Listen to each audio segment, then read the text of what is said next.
Good morning, everyone. My name is Mārtiņš Vargulis. I'm researcher at Latvian Institute of International Affairs. And I'm delighted to be a moderator of this public discussion, as well as the presentation of the publication, 3Cs Initiative, Mapping National Perspectives.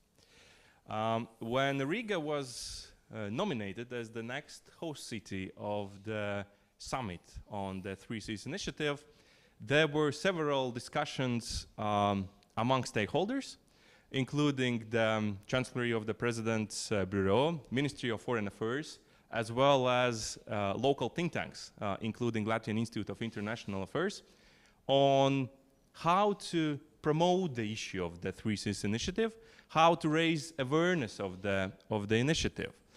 And as the result of one of those internal discussions between Latvian Institute of International Affairs as well as Ministry of Foreign Affairs, we came to the conclusion that it would be very interesting to understand each national perspective of the 12 represented countries in the initiative, fully acknowledging that there are similarities, common perspectives, common vision on how to further proceed with the initiative.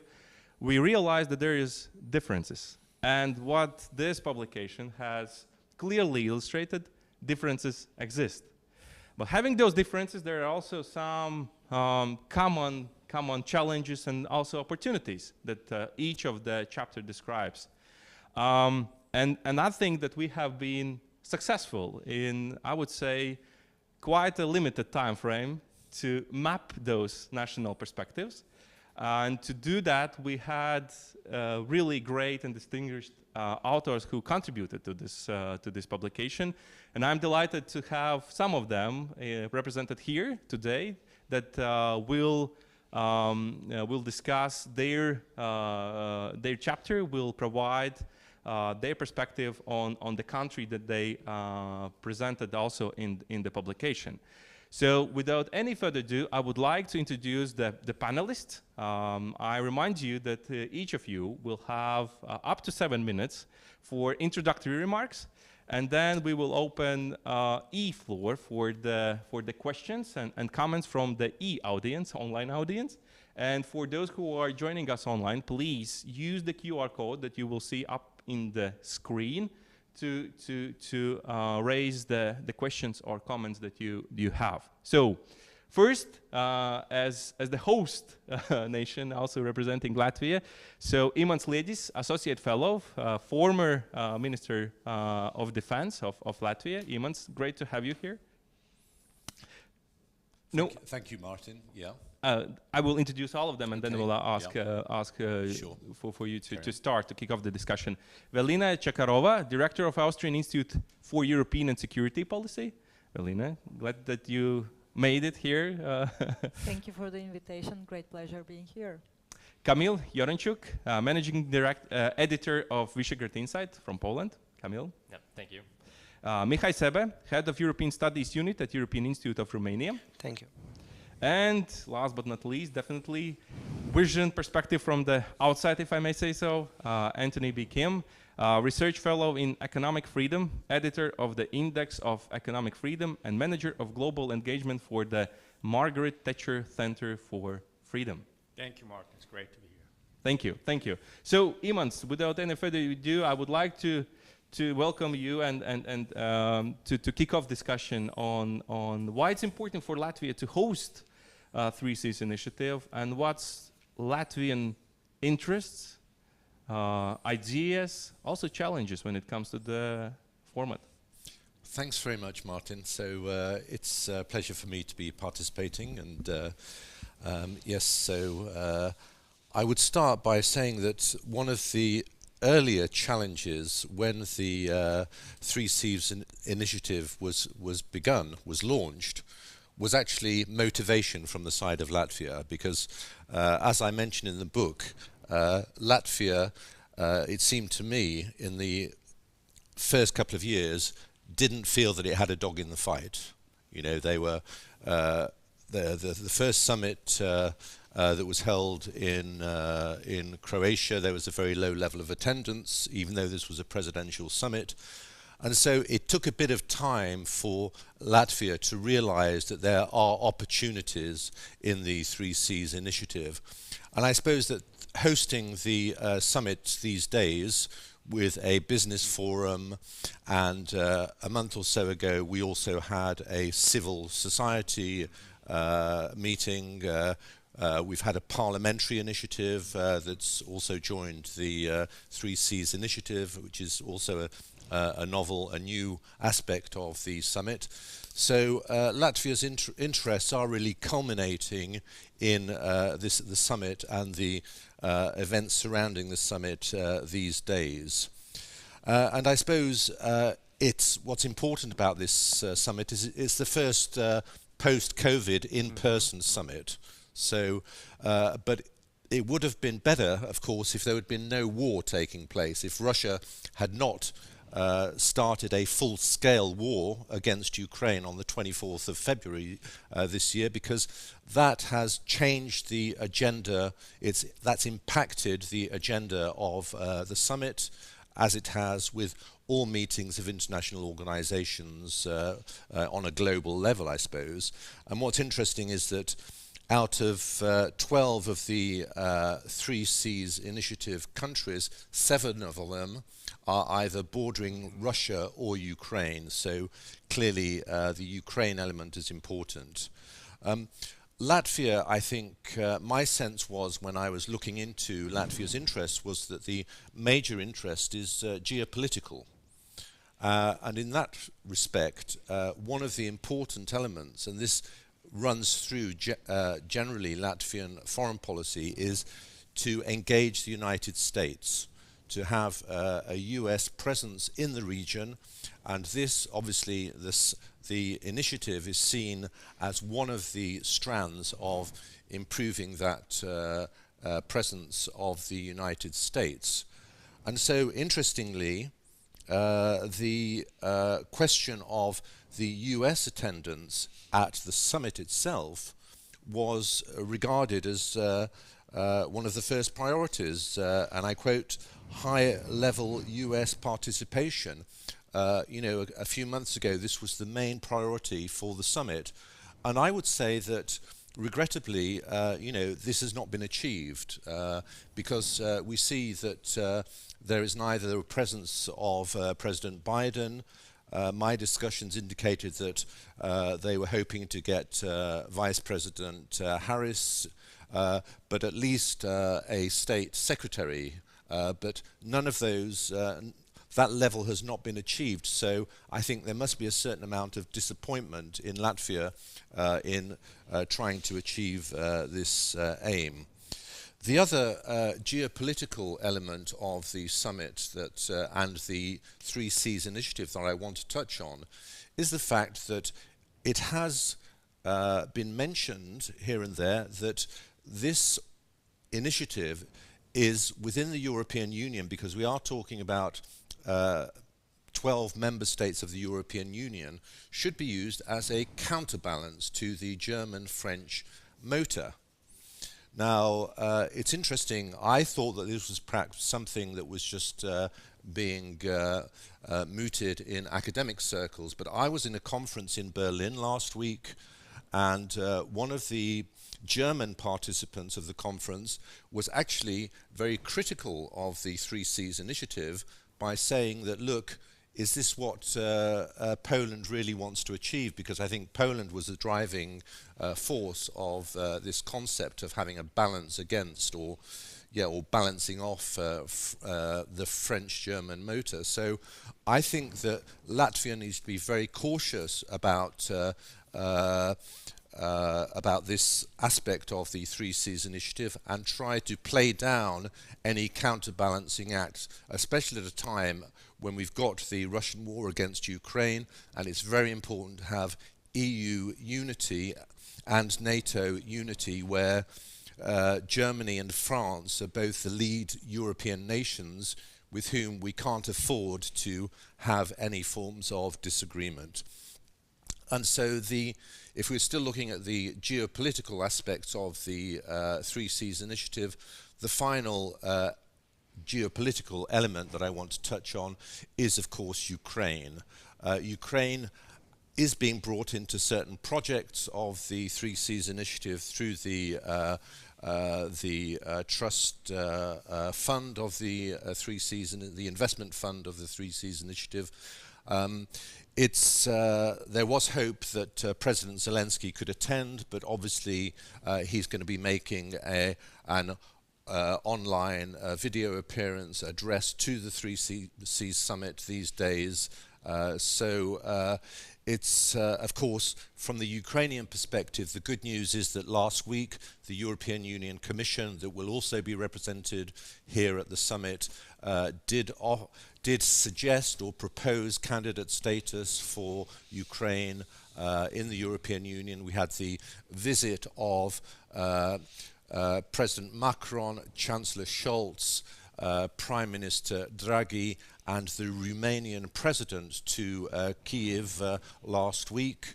Interestingly, the Polish President was not invited to join this high-level meeting and visit of leaders from Europe in Kiev.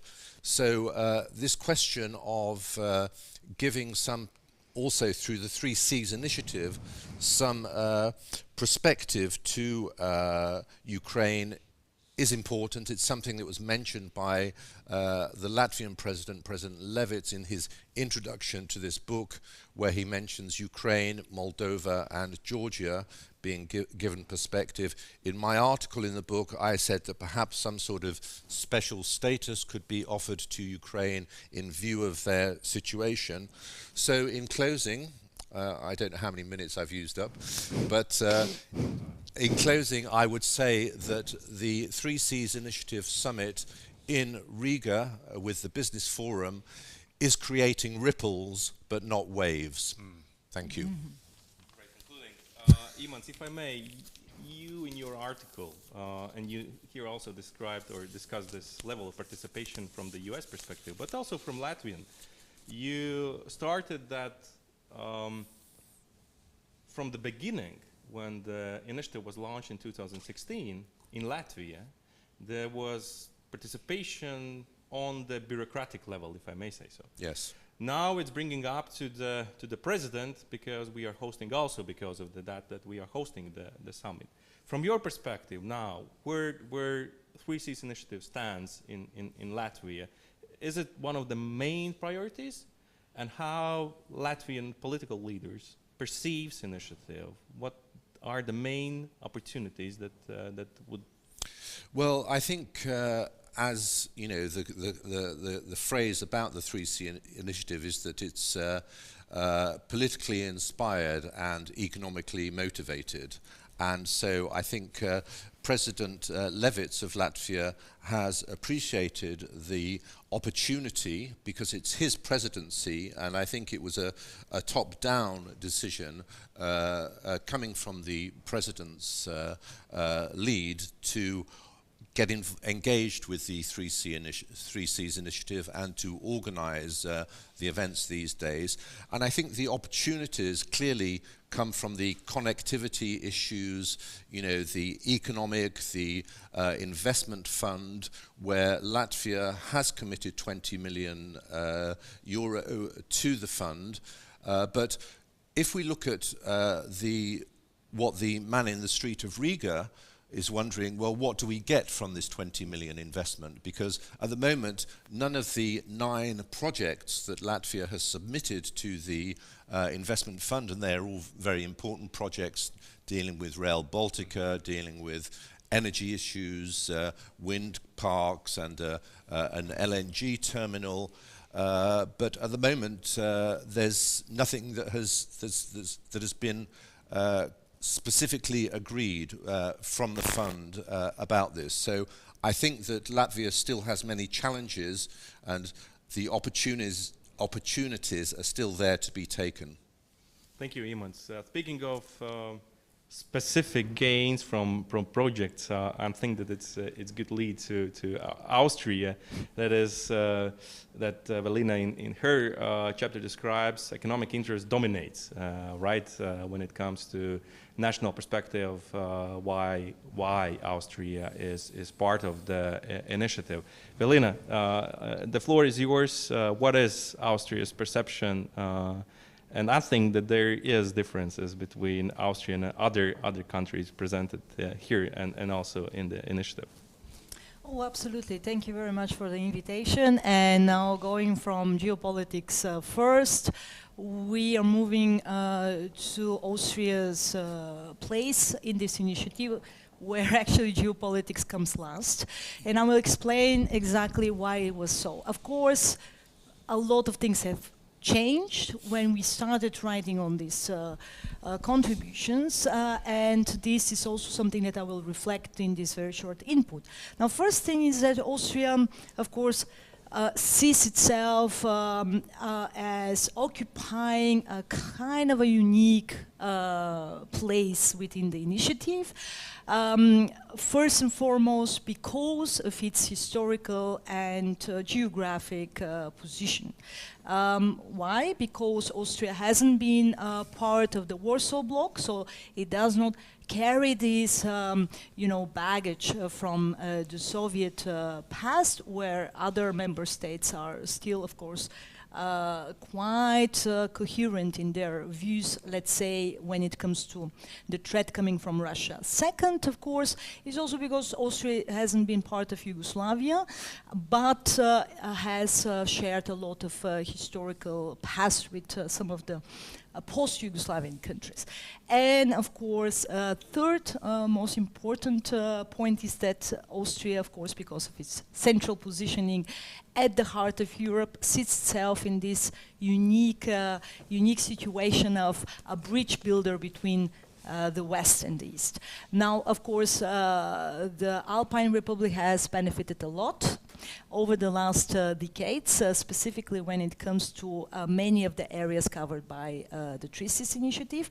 And to be honest with you, well, when it comes to energy diversification, of course, one of the main topics of this initiative, there was no need for diversification prior to the war launched by Russia against Ukraine. In fact, Austria was benefiting from its energy hub position in Central Europe, and also from the pipeline networks being built between the East and the West, and did not see much incentive in actually thinking of diversification options when it comes to connecting the North with the South. Now these things have changed, and one of the most important, I think, issues now from Austria's point of view, it actually comes first, is energy policy. How Austria will have to diversify its, specifically its gas supply, given the fact that still 80% of gas supply from Russia is quite of a huge, significant dependence, right? So, and it affects not only the industry, it affects households, it affects power plants, and so on and so forth. So this is going to be definitely one of the main issues now following the war launched on 24th of February, where Austria sees suddenly a unique, opportunity to start diversifying. Second, of course, is that it has been perceived, of course, as a build-bridging, country, but I argue that this kind of build-bridging function, it has to be reshifted. Once again, Austria now has to actually be more politically active. This hasn't been the case within the TRISIS initiative. Austria kept rather low profile. I argue that now with new realities on the ground, in geopolitical and geoeconomic terms, Austria has to be more active, and it has to also change this perception of itself when it comes to the TRISIS countries. That means that first and foremost, it has to be more active, more proactive towards political links with all these countries. Second, it has to start looking for options beyond its, existent networks. That means Also, of course, the perception of Austria as quite sympathetic to Russia. In fact, after Hungary, Austria is probably the second European Union member within the European Union member family that is being perceived by the other members, including Three Cities Initiative countries, as quite sympathetic to Russian interests and to Russian, ties.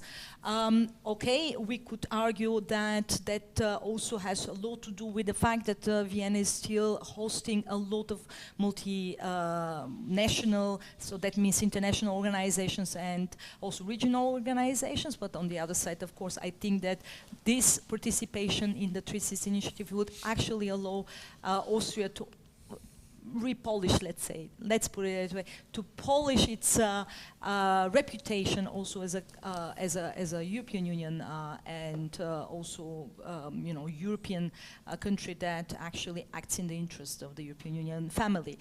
And here, of course, one important issue I see is that why Austria hasn't been so active so far.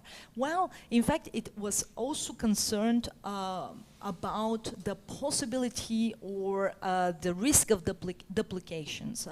For Austria, of course, as a non-NATO member, the European Union goes first. And there was this kind of fear that, with this initiative, it may result in kind of duplication of investments or, let's say, initiatives that would lead to further regionalization instead of Europeanization. So once again, we could actually turn the page and say, okay, why not actually promoting exactly this kind of Europeanization, being actually a very important build-bridger between the Western developed, let's say, European Union members and those in Central and Eastern Europe. Why not actually using this major geo-economic clout Austria has, of course, as the most developed country within the initiative, but also this immense diplomatic clout in Brussels and also with other relevant European Union members, and try to actually promote the importance of creating new or launching new connectivities. For instance, when it comes to the new, very ambitious European Union policies, take Global Gateway into consideration, take Repower European Union into consideration. So we will need also kind of ambassadors that will also once translate these initiatives in the national capitals, because once again, as my colleague outlined, we should avoid also cleavages. Right now, in this kind of polarization period, in this kind of bifurcation, as I call it, of the international relations, cleavages also within the European Union members are going to, unfortunately, further emerge and be also instrumentalized by external actors. So in a sense, here I see a very important role of Austria.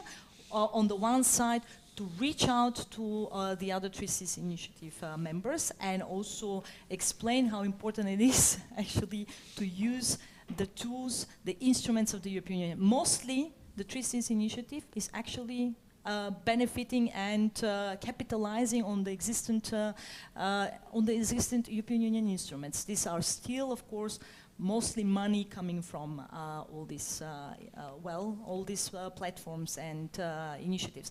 Second, of course, to also probably sell the story to the other European Union members. Here, of course, the German-French engine, as we said. I mean, all these kind of fears are probably at some, to some extent logical. The fear of an emergence of a new intermarium between the Western Europe and then Eurasia is something that is once again relevant because of these geopolitical shifts. And final point on my side, I mean, For Austria, the direct vicinity, that means Central European countries, Western Balkans, and now, of course, also Eastern Europe, with Ukraine, Moldova, Georgia, these are the most important geo-economic areas. These are the areas where Austria has been heavily invested in. And I argue that this platform and the initiative, the Treaties Initiative, is going to be one of the main in my view, actually the most geo-economic, most ambitious geo-economic initiative that will also offer new unorthodox ways of how the European Union can actually avoid isolation in the global arena. And here for Austria, as an export-oriented country, it's very important to actually keep track of it and to facilitate, promote. But as I said, let's be realistic. I don't see that Austria will, for instance, join the investment fund. Once again, for the same reasons why I actually outlined, which I outlined, in a sense, this kind of very fine navigation game between being a spoiler and being a multiplier will remain.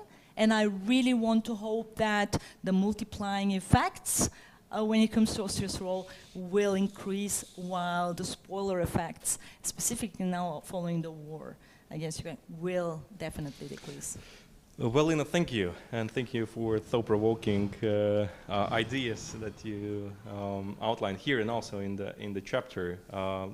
Rightly so, as you mentioned, that Austria is one of the least countries, if not the last one, that hasn't contributed to the investment fund.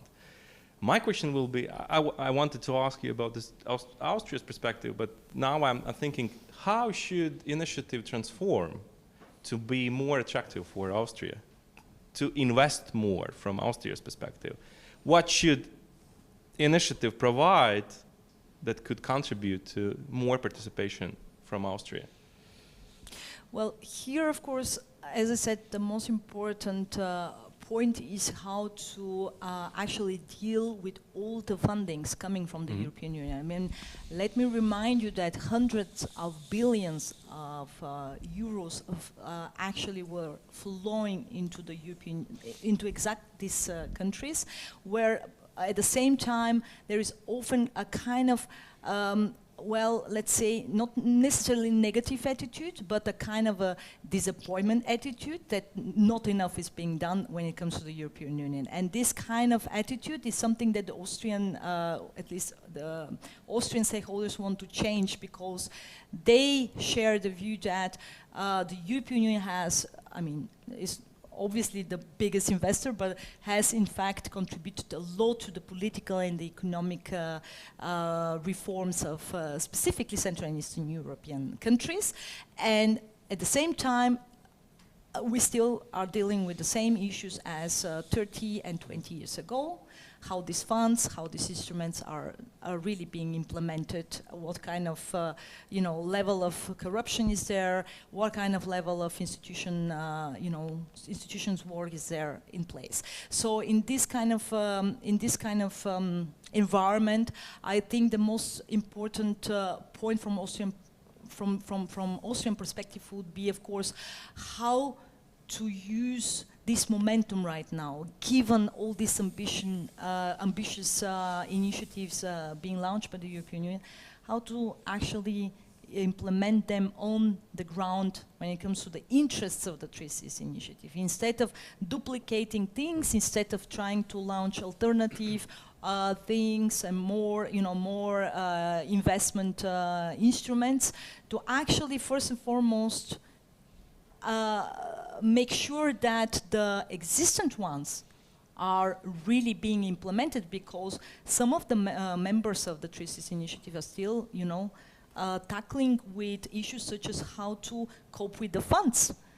They don't even manage to actually get the full spectrum of the funds that are at disposal. I mean, the European Union funds, of course. The second important thing is here, and I see already a kind of shift in the attitude when it comes to the geopolitics. because geopolitics was not an incentive from Austrian point of view when it came to the participation in the Three Seas initiative. I think that now, of course, with the changing geopolitical realities on the old continent, Austria realizes that with this kind of view, it may actually end up being isolated and misunderstood. So in a sense, there is a growing interest in the European Union-US relations. Now, Austria being not a NATO member, it does not have really this kind of leverage when it comes to the relations with the US as other members, but it can use also the momentum that is being built up within the initiative. And then again, of course, when it comes to the European Union-Russia relations, here once again, Austria will have to reshape its attitude to Moscow. And once again, I think it can use the initiative to also change the perception of itself when it comes to the Central European countries that are increasingly, of course, sharing a same attitude towards Russia. Thank you. Thank you. Now to one of the founding actors of the initiative to Poland. Camille, what is current state of play from the Poland's perspective? Has it changed since 2016 when Poland was one of the initiating countries to launch this initiative? Thanks, Martin. The Polish perspective is quite important in the Three Seas initiative, as Poland is the largest country in the initiative and has actively made sure that Germany doesn't become a member of this initiative as well. The perspective, I'm sure, this year has changed. Beforehand, within Poland itself, the initiative has many avenues and views. The idea for it is known to be, it was proposed by Andrzej Duda, who is still president of Poland, and the ex-Croatian president. In fact, it's a shame that we don't have a Croatian on the panel, because what happened with the Three Seas initiative in Croatia is quite interesting as well, and it's might be looking into what could happen to Poland if the political situation changes.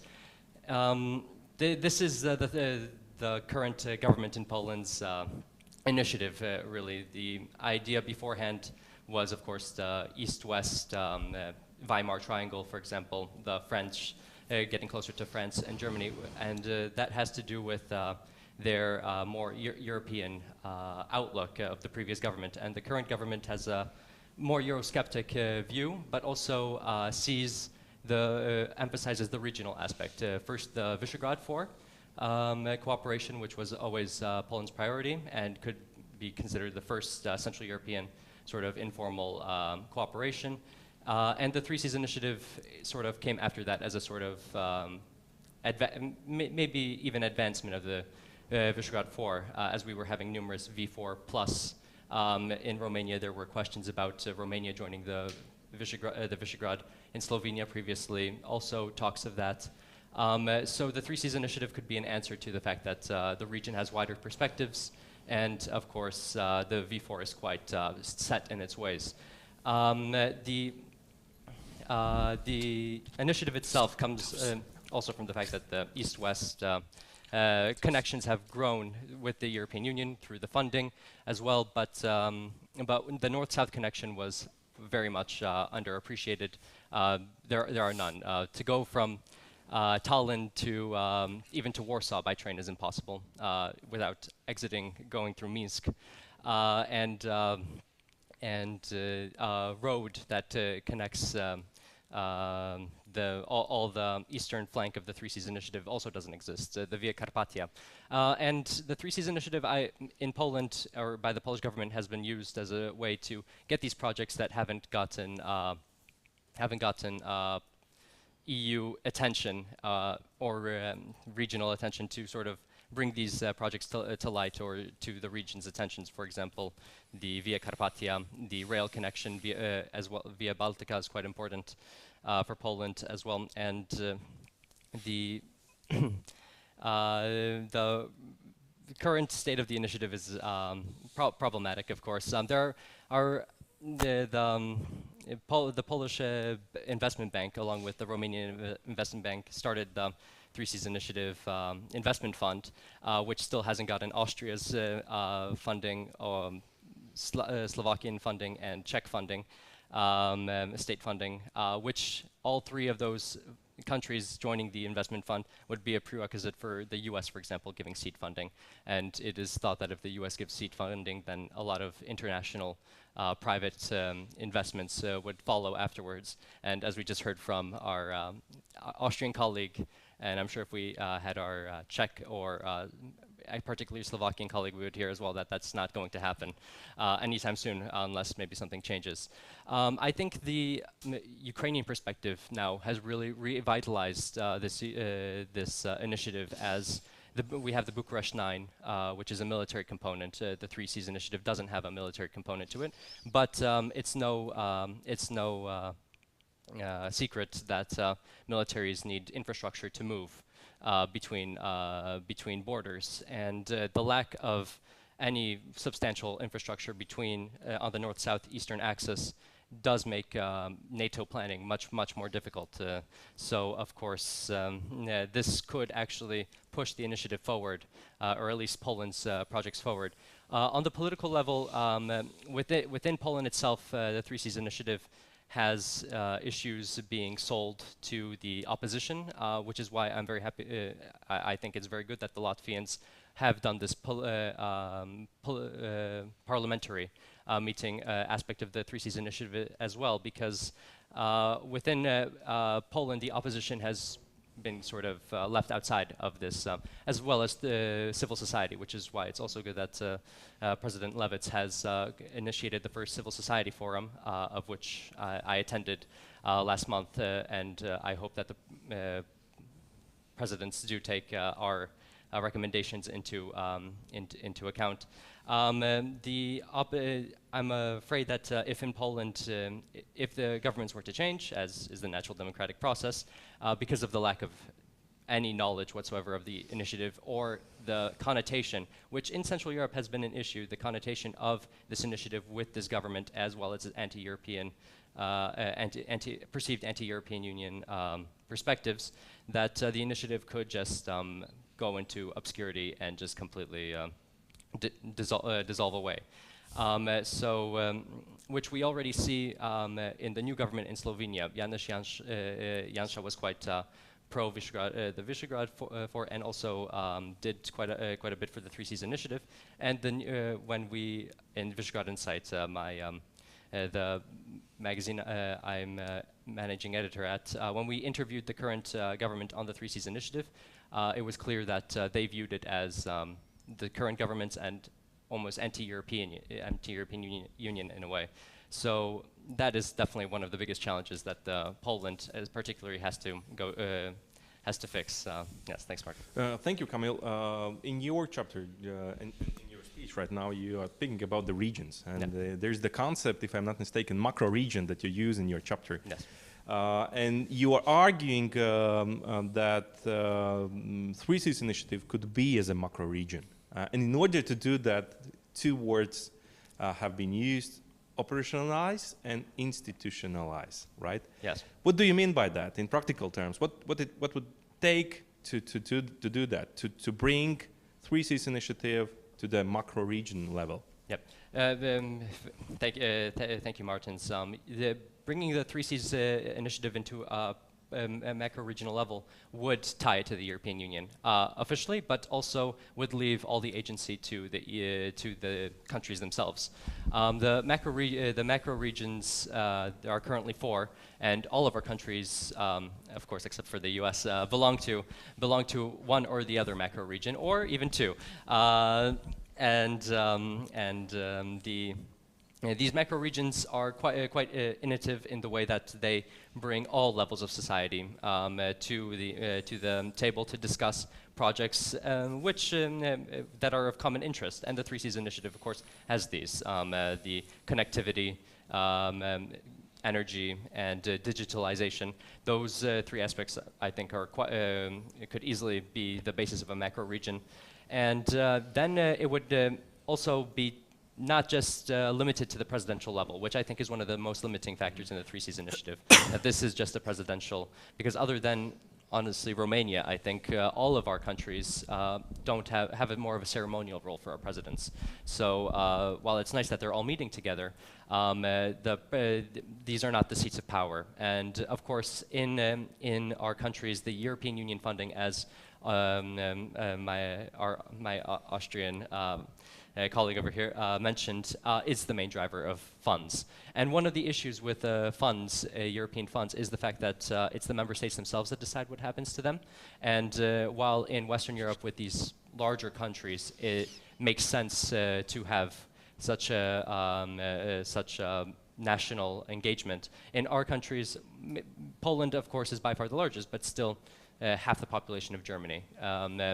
And territorial-wise, most of our countries are quite small. So by having a macro region where we could discuss these EU funds on a regional level, on a national level, between our with institution in a way, with the European Union as a framework, which all of our countries are members of, we could actually, I think we can actually make much more of these projects, much more compelling arguments for these fundings, and also maybe coordinate the way that we vote or the way that we advocate for certain things in the European Commission, which the Baltic states do very well. For example, when the recent budget was being negotiated, Rail Baltica was pushed forward because of the Baltic states voting bloc. And I can see if these projects are really shared within the Three Seas initiative, with these 12 member states advocating for something within the macro region, I wouldn't see how the Commission could say no or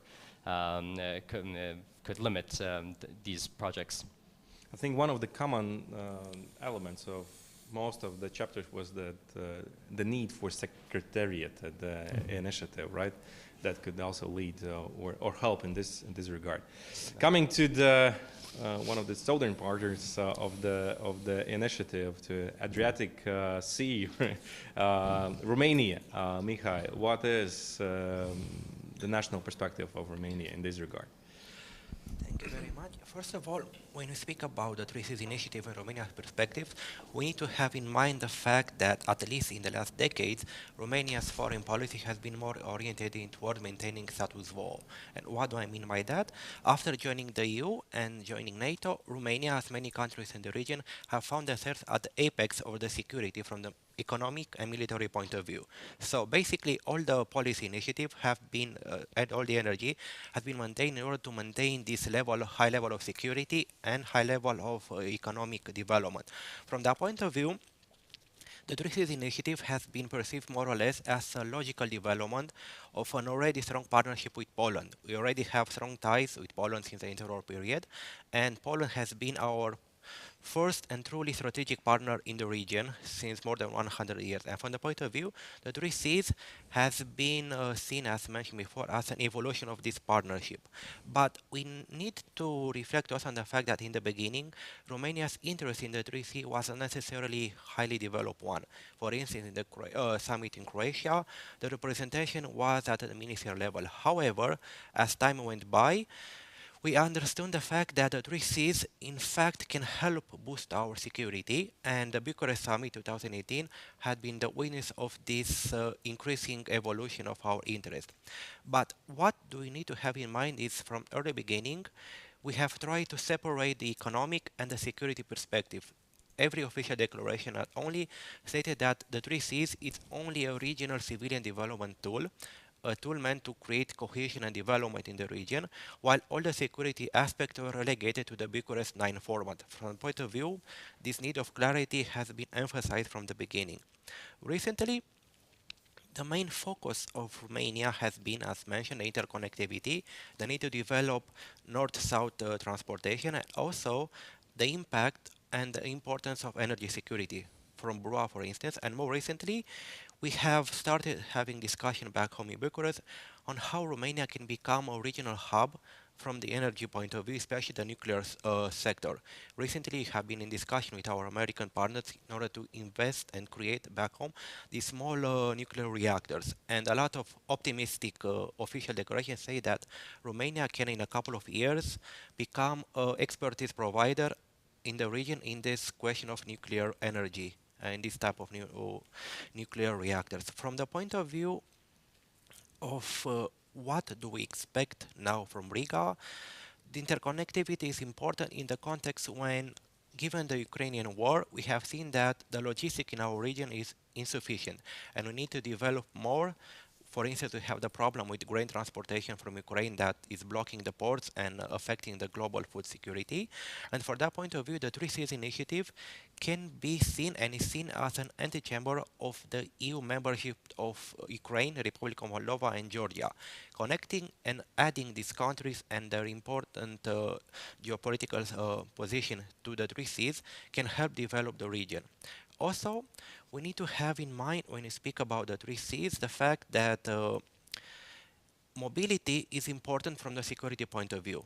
Recently, all the statements have said that the rail to sea or the Via Carpathia are key to the military mobility, and also they are key to building a resilient infrastructure in the region. Thirdly, the Three Seas initiative is seen and is perceived at all the points of view as a way to increase the unity and the cohesion in the region. We need to have it coherent to the EU strategic agenda, but also we need to have this as a tool that can develop the strategic dialogue with the United States in the region, both at national and the entire region level. And from that point of view, what can I say is that at the internal political level, even though there is sometimes a very divergent speech, the Three Seas initiative is a non-contested topic from the point of view because everyone understands the need to have this regional construction and the need to develop the infrastructure. Also, when we speak about Three Seas, we need to have in mind the risks that this initiative is facing. And internal risk assessment made home on what can affect the Three Seas, other than the obvious, let's say, divergent national interests or the fact that we may assist to leadership competition. One important issue is the fact of funding. If we don't have the necessary financial resources to implement these projects, the Three Seas risk to be only a very nice speech, a very nice meeting platform, but without funding, everything is more or less at the start of initiatives and doesn't get any concretization. Secondly, this question of funding also relates to the question of developing human resources. We have realized that in the region, the brain drain is of utmost importance, and we are losing daily new human resources to other more developed countries. And the Three Seas, with this capacity to put together resources, to bring together at the same time, to get unity of EU funding with US funding, can help the region to stabilize this brain drain problem. Because without human resources, we don't have the resources to build the projects that we need that we speak about. Also, from the digital point of view, even though we like to say that we have a very skilled IT labor force, which is true, we don't have the necessarily financial and human resources needed to coagulate at the national level these resources. And the Three Seas may build the platform for the IT cooperation, because in this the IT world, not having the resources and having the critical mass to build global projects can affect the full-time development. And finally, we need to have in mind the bigger pictures. The Three Seas is not an island in itself. It's actually an important region in a world that is dominated by the competition between the US and China, for instance. And from that point of view, the Three Seas must find its own way in order not to be necessarily affected by the fact that competition and how it can disrupt the region. We discussed a lot back home on how the Three Seas is facing for instance, the question of China investments in the region, and each of our countries had their own solution, more or less economical, political one. So the question, for instance, 5G. We had a debate back home on how can we develop the 5Gs, and how can we secure that 5G is being developed by companies that are from friendly and like-minded countries. And the point of view, Three Seas initiative can create that framework in the region on developing this wider question that cannot have a national answer, but need to have a regional one. Because if we do in Bucharest one decision, and for instance in Warsaw or in Prague, they take different decisions, then this may affect the cohesion of the region. Thank you, Mihai. And I see that there are some questions coming in from the online audience on China and Ukraine as well. So I will ask them after the last panelist. So coming to you, Anthony, what is the U.S. current position on the Three Seas initiative? It has shifted. We've seen and observed some elements of change when it comes to one administration and current. From U.S. perspective, how should Three Seas initiative evolve? How U.S. perceives from geopolitical, economic perspective the initiative? The floor is yours. Thank you, my friend Martins, and also thank you to Professor Andris Prus, now chairman of Latvian Institute of International Affairs, for putting together this timely discussion. So, concerning U.S., I hear and I echo what's been talked about. One word, disappointing. I don't know how else I can describe it. Coming from the United States as a citizen, private citizen of the United States, and I'm not representing this discussion from any official capacity. I'm a think tank person. I have my own view, so I'm not associated with the United States government. But as a citizen of the United States, this is pretty disappointing. So, United States has a very big stake in the region, more than ever. I mean, I don't have to talk about this because we all know what's going on. And Three Seas initiatives matters more than ever to the United States. And I want to highlight this point. So Three Seas initiative has been initiated. I think we should focus on how to execute this initiative strategically and effectively, and most practically. If I'm an advisor to President Biden, I would advise him, Mr. President, when you go to G7 meeting this weekend to Germany, when you attend your NATO summit in Spain, talk about Three Seas initiative. Talk about the importance of Three Seas initiative. This is really an effective diplomatic way of helping our allies and partners in the region. I mean, Latvia is one of the great Baltic states. Not coming to Latvia for this important summit at this particular juncture, it's a really missed opportunity. So enough about that. But I want to focus on what we should do and what can be done. Again, the focus should be, what do we do from here? How do we execute this initiative?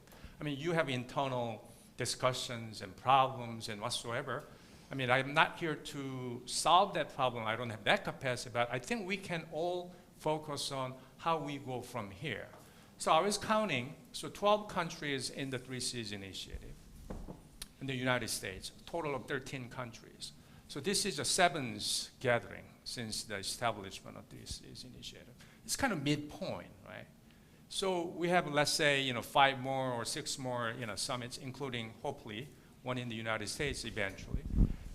This is really an important juncture for us to think strategically what we need to do and how do we really elevate what we have rather than focusing on or talking about problems. Belina talked about Austria. I think Austria here can be a very good facilitator. To me, because of Russia's invasion of Ukraine, we need to somehow make Three Seas initiative a bit more muscular. So there will be a NATO summit. Austria is not a member of NATO, but I think as a member of the Three Seas initiative, I think Austria can inject a certain facilitating role between, let's say, Three Seas initiative and NATO. I'm not saying we need some kind of econ version of NATO, but Three Seas initiative is really can be something far more muscular version of what we have today. And also I want to highlight Austria has a very developed, advanced banking industry. I think that's where United States and Austria can team up in terms of how we really push things forward. So my bottom line, baseline perspective coming into this discussion is, if this is an investment project, we should be all investment banker. How should we pitch this idea?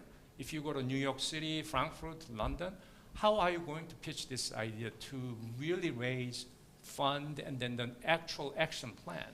So we'll see what kind of statement and announcement they'll make during the forum and summit. But I think regardless of whatever political narratives, I think we do know what needs to be done. We got to make things happen. And how do we make things happen? We need a private sector. We need a private companies. We need a greater involvement from companies, not only in the Europe, but from the United States. I would also say from around the world. Because 3Cs initiative is such a good playground where technology and values can be put together. More than ever, you know, somebody talked about, everybody basically alluded that the challenges from China and Russia, just quoting Belina, Dragon Bear, you know, they are watching what's happening, what kind of reactions, how Washington is playing up here. So coming down to my sort of final points, I really think that this is time for us to think a bit more than usual comfortable box. To me, this is not just a regional initiative. We have to advance this initiative in order to execute once again strategically and effectively. We need to talk about how bilaterally we can advance this. US, Latvia, US, Austria, US, Poland, US, Romania. That's all about advancing and amplifying and reinforcing 3C's initiative. This is not just, you know, forget about these 11 countries. We're going to have a greater relationship with Poland only. That's not the narrative I'm trying to inject. We need a bilateral, regional push to make this initiative strategically and effectively executed. And also, I want to emphasize, we need to see who has money and technology. Let's go beyond the 3Cs initiative. I'm thinking, how about Japan? How about South Korea? How about Taiwan? They are willing.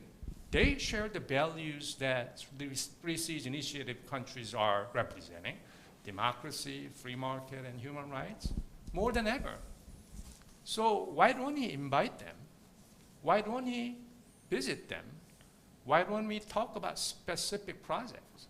I mean, here, you cannot just wait for, okay, some kind of fund will be established, the money will be growing, you know, I'm gonna submit my proposal here.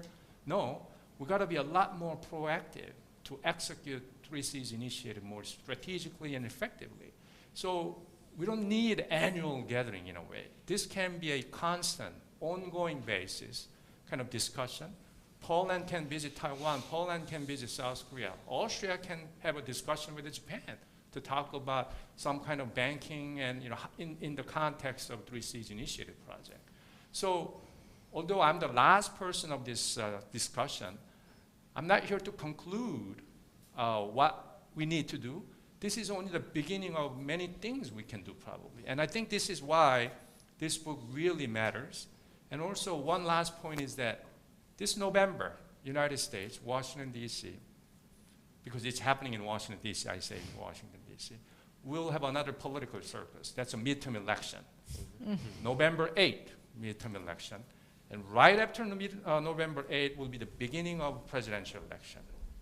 So November 8th, I think we'll have a different color in Congress. After November 8th, we'll have a lot more red colors. And we need to educate new members of the US Congress. The best way, probably most practical way, one of the most practical ways of educating them concerning 3C's initiative will be giving them this copy so that they really know regional perspectives and, you know, what United States and Washington has been missing. So let's think about things a bit more strategically. Again, we got to focus on what we can add and multiply. We're here to add and multiply, not divide and subtract.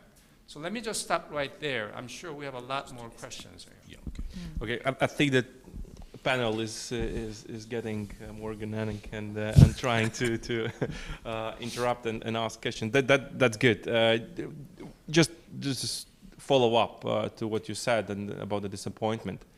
I would argue that the center of gravity, even the center of gravity of this initiative, is the U.S. involvement. In each of the chapter, you will find the notion regarding what U.S. can do, and if the element of decreasing of U.S. involvement is happening, then there's this belief within the format, right? Why it's happening? It's because of the U.S. new administration, because dissatisfaction of how the initiative or the representing countries are operating, or any other elements why U.S. is decreasing its presence in the initiative from They are being distracted, I think. You know, the administration, the current administration is being distracted by many other competing priorities, basically. I mean, obviously, you know, I'm not here to talk about what happened, but once again, look at what happened with the President Trump. And back then, it was a totally different environment. It was pre-COVID. It was before the war. He had a, you know, willingness to push forward this initiative. So he really pushed it forward. Secretary Pompeo followed up. But I think that with the President Biden, last year he said through his 4 minutes and 30-second something speech, virtual speech, he at least rhetorically, he said the United States will be unfailing partner of the Three Seas Initiative. But I'm afraid that on the current trajectory, United States may end up being a failing partner of the Three Seas Initiative. So the reason is, I think, in my view, to respect their busy agenda. I think they are really being distracted by domestic challenges as well as external challenges coming from, you know, Putin's behavior. And also, this administration is a lot more political than the previous administration. So I think they are losing these strategic engagement opportunities because they're concerned about the midterm election outlook and afterwards. I mean, in the United States, I hate to say this, but there's already a growing fatigue in terms of U.S. engagement overseas. I hate to say what's going on in Ukraine, and inflation. So this time frame we have, you know, soon to be summer, vacation, Congress goes out for recess, and then all of a sudden midterm election. At least for the time being, I think United States will remain very distracted and inactive in terms of this kind of outreach opportunity. Okay, thank you, Anthony. Imans, yes. Yeah, I wanted to, thanks, Martin, and I wanted to pick up on a point that Anthony made about engaging Japan. And although I was critical about Latvia's, you know, not getting some high-level U.S. representation, in fact, we do have the Japanese Minister of Foreign Affairs attending the summit. We do have the United Kingdom Minister of Foreign Affairs attending the summit. And I think both of these, the presence of both of these ministers will be related to the economic aspect of the summit, which I think is very positive. I was looking through very briefly the attendees of the business forum, and I did notice there were quite a few Japanese people attending. In my research for the article, I noticed that the United Kingdom is interested in the nuclear aspect of, and we had a mention of nuclear power.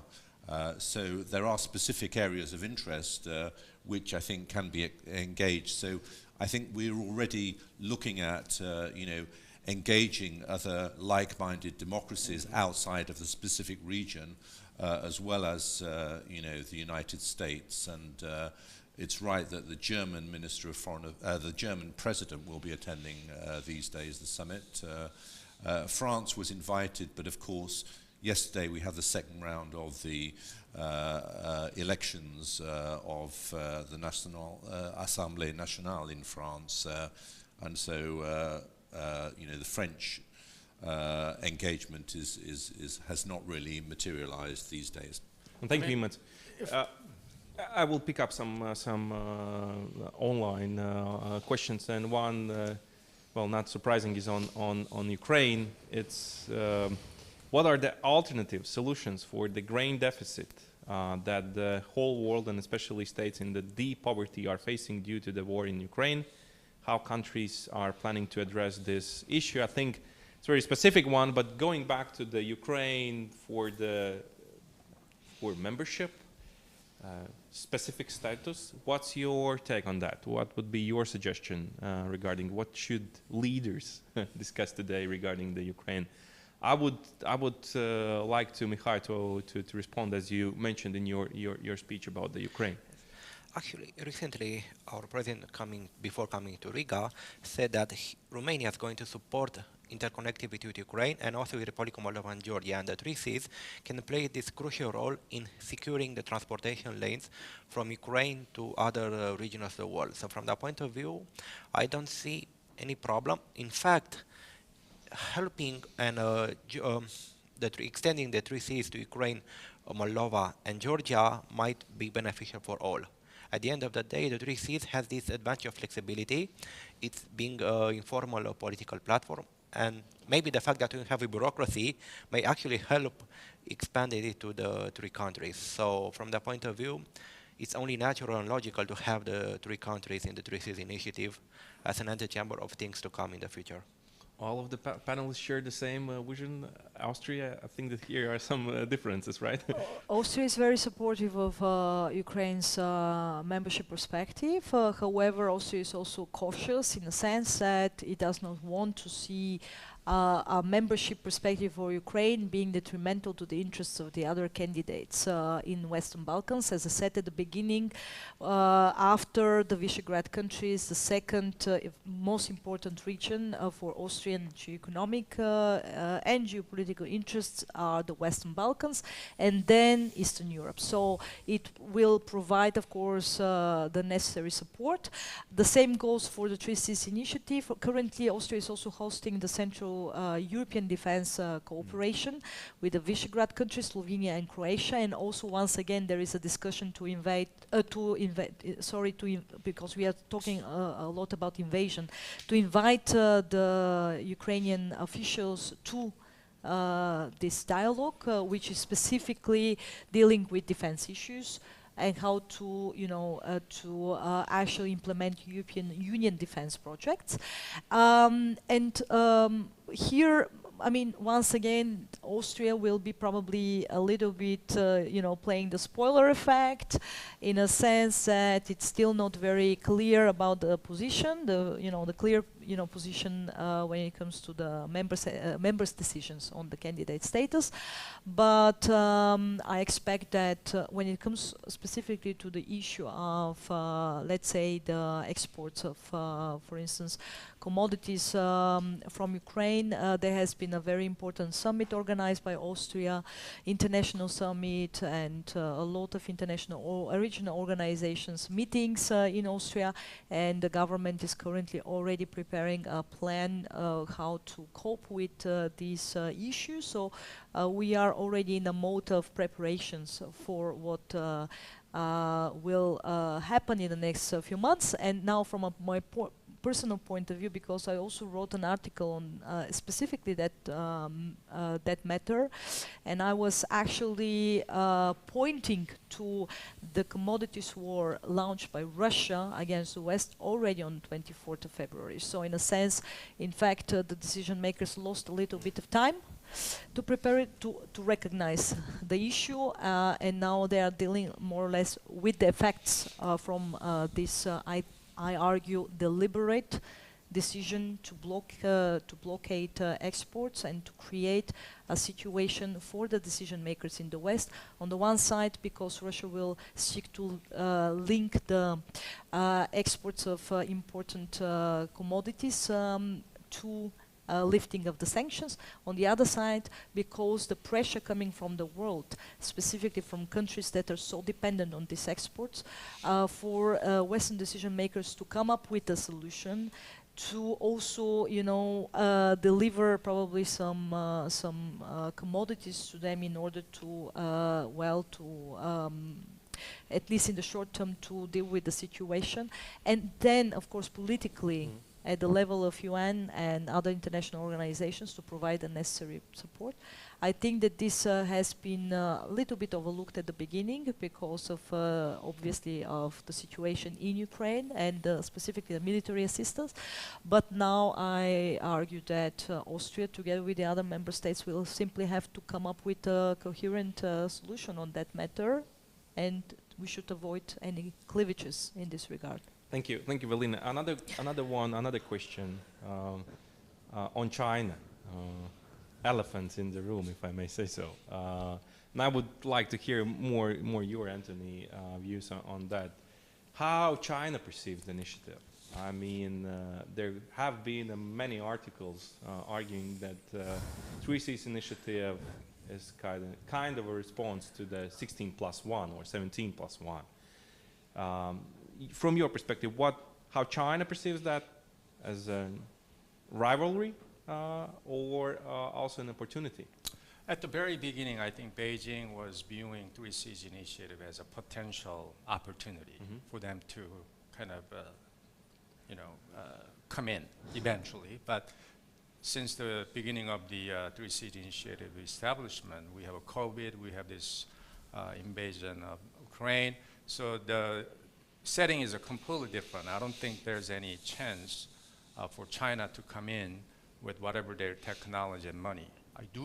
As you know, they do have money and technology. And I think that's why all the more I think we have to really act on it. Act on it meaning with like-minded and willing partners. For me, if United States can be strategic and wise enough, this can be, Three Seas initiative can be a very important practical linchpin between transatlantic relationship and trans-Pacific relationship, kind of linking these two. People talk about Indo-Pacific, pivoted to Asia. I don't buy that. I think United States, Washington perspective, it is equally important. Trans-Pacific, transatlantic. How do we connect these two? I think that's most important part. So Three Seas initiative can be that linchpin, and I think that's why I was emphasizing Japan, South Korea, and Taiwan. These like-minded, willing partners, they can come in, they can do work with us, and it can be a very practical counter force against Beijing's kind of strategic engagement. But again, given the setting, I think that possibility, practically speaking, although it's existing, I don't think that's going to be realized anytime soon. Another question: one of the aims of the initiative is to decrease the gap between Central Eastern Europe and Western European countries. Are we successful in this endeavor? What else should be done to contribute to that? Maybe Imants and Camille on this one. Are we successful to decreasing the gap between? Well, I'm not convinced that the Three Seas initiative, will necessarily contribute to reducing the gap. We've talked about the challenges faced by getting the Three Seas initiative investment fund up and running. Some of the countries are reluctant to commit to that. We're not going to have the appearance of the seed money from the United States these days, the 300 million. They originally talked about a 1 billion commitment to the fund. Well, despite the cross-party support of senators saying that the 300 should be, appearing, it's not going to happen. So I think we have to wait and see, and I think this is in some ways tied into one of our colleagues' comments who said, well, this whole initiative might actually disappear, and perhaps the financial element would be a contributing factor to the Three Seas initiative eventually, becoming a drop in the ocean, or not even a drop in the ocean. So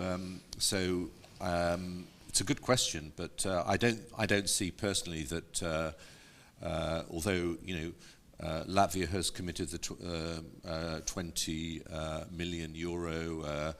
Latvia does not have any projects that have been accepted by the fund, as I mentioned. So the big players out there are the European Union, as has been noted by Austria in particular, and we've got recovery funds coming in post-COVID, which are large sums of money. Latvia is focusing on the transport sector through Rail Baltica, but that itself is gaining challenges, and I don't see that the one project that Latvia has submitted to the 3Cs Initiative Investment Fund relating to Rail Baltica is a particularly successful one, because it relies on the east-west link joining up with the north-south link. And now we see that because of the Russian invasion of Ukraine and the full-scale war from the 24th of February, that the east-west link is increasingly disappearing, both in the energy and the transport sector. So that's my take. Camille? Yes, in Poland and within the region, this idea of catching up with the West, achieving the same level as the West, Western Europe, is one of the guiding lights within politics. And the 3Cs Initiative, at least in its inception, was an idea to have. When we think of Germany, Italy, Switzerland, France, when we think north-south, highways through the Alps. In between the north of the 3Cs Initiative and the south are the Carpathian Mountains, with very bad infrastructure in between them.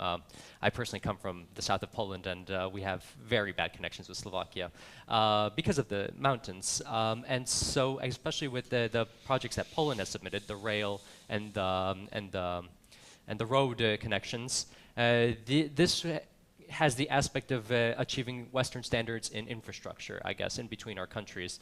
If these projects are successful, then I think that would contribute to achieving a more catching up, at least in that transnational infrastructure aspects. But if these projects don't get off the ground at all, then it's hard to say that the 3Cs Initiative will contribute in that aspect. Thank you, Camille. If I may may I just say something, Yep. because I think it's an important detail. Just in the period between 2014 and 2020, the European Union cohesion funds provided 150 billion alone. So we are talking here about millions, whereas we are going to have a new period of new financial frame, whereas it's about billions of funds that need to be actually implemented on the ground by each of these member states.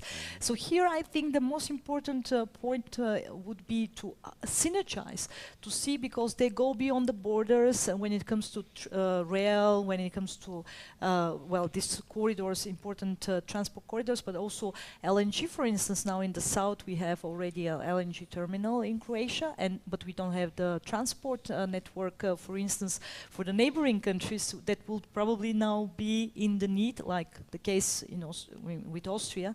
So in a sense, let's be just pragmatic. We have also Global Getaway project.